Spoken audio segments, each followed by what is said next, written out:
Hello everyone, let's learn how to remove followers on Instagram. If you have a public profile on Instagram, anyone can follow you and view your posts on their feed. Thanks to that, sometimes a person whom we don't like follows us. In these cases, our first thought is to block such a person, but you don't need to make such a harsh decision. You can simply remove a follower on your Instagram account. Before we start, leave a like and subscribe for more tutorials like this. First, let's open Instagram app on your device, and make sure you are logged into your account.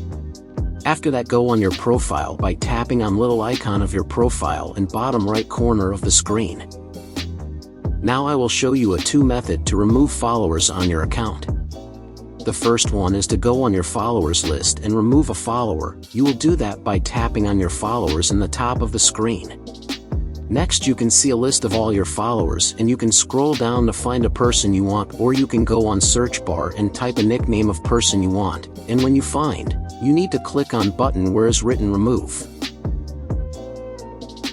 The second method to remove followers is to, when you didn't follow him back, so when you come on account you want, you can see this blue button where is written follow back. That means you didn't follow back, so to remove you need to click on three dot in top right corner of the screen. That will open side menu, and you need to find a remove followers, and when you find, click on it, and you are finished. So thanks for watching, see you in the next video, goodbye.